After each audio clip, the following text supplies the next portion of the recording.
এই ফকিন্নির বাচ্চা, সমস্যাটা কি তোর? হ্যাঁ, আসলে মাথাটা চক্কর দিয়ে উঠছিল, তাই বসে পড়লাম। তোর প্রত্যেকদিন এক একটা বাহানা।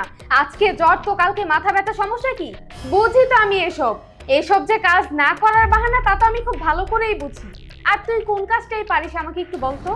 যখন এই বাড়িতে তোকে চাকরিতে এনেছিলাম তখন তো বলেছিলে যে ম্যাডাম আমি সব কাজ পারি, আমি রান্না বান্না থেকে শুরু করে কাপড় ধোয়া পর্যন্ত সব কাজ পারি। কই, তোকে এই বাড়িতে আনার পর থেকে আমি দেখছি তুই সামান্য একটা প্লেট পর্যন্ত ধুতে পারিস না। আবার তো শুধুমাত্র কাজ না করার বাহানা, তাই না? মাস শেষ হলে টাকাটা তো ঠিকই নিবি, টাকাটা তো আর এমনি এমনি আসবে না, তাই না? ম্যাম দুঃখিত, আমার আর এমন ভুল হবে না, আমি মন দিয়েই কাজ করতেছি। ঠিক আছে, এই শেষবারের মতন তোকে মাফ করছি, নেক্সট টাইম যেন এমন ভুল আর না হয়।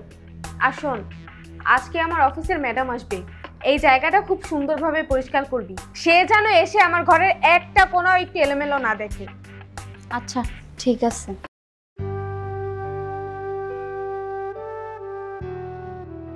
ম্যাডাম, আসতে কোনো সমস্যা হয়নি তো?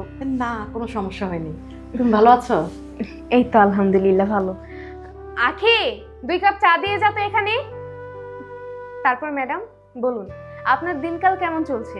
আলহামদুলিল্লাহ ভালো। যা। তুই এখানে কি করিস? ম্যাডাম, একে আপনি চেনেন? হ্যাঁ, ওকে আমি চিনি, কিন্তু ও এখানে কি করে এটা তো আমি বুঝতে পারছি না। আসলে ও তো আমার বাড়ির কাজের মেয়ে। কি, তুই কাজ করিস? এত বড় লোকের মেয়ে হয়ে তুই মানুষের বাসায় কাজ করতেছিস? শোন, বাড়িতে তোর জন্য 2টা কাজের লোক আছে, যে নাকি একটা গ্লাস পানি এগিয়ে খেতে পারে না, সে অন্যের বাসায় কাজ করে কি করে? ম্যাডাম, আমি তো কিছুই বুঝতে পারছি না, এই মেয়েটা কি হয় আপনার? আমার মেয়ে, ও আমার অনেক আদরের মেয়ে। কি বলেন ম্যাডাম? আখি আপনার মেয়ে? ম্যাডাম, ও আপনার মেয়ে হলে ও রাস্তায় কি করছিল? আসলে আমি একটা ভুল করেছিলাম। আমার হাজবেন্ড মরে যাওয়ার পরে আমি আমার মেয়ের বয়সী একটা ছেলের সাথে সম্পর্ক করে বিয়ে করেছিলাম। ভেবেছিলাম আমার শেষ বয়সে অন্তত একটা মানুষ আমার পাশে থাকবে।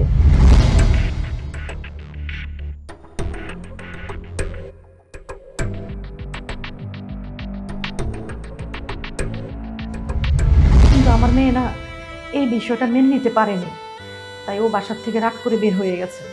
আমি না ওকে অনেক খুঁজেছি, আমি ওকে খুঁজে পাইনি।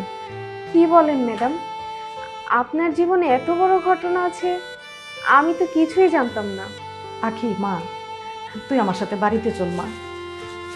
যেই ছেলেটাকে আমি বিয়ে করেছিলাম, তুই ঠিকই বলেছিস, ও অনেক লোভী, আমার কাছে ধরা পড়ে গেছে, তাই আমি না ওকে ডিভোর্স দিয়ে দিচ্ছি। বাকিটা জীবন আমি তোর সাথেই কাটাবো, মা।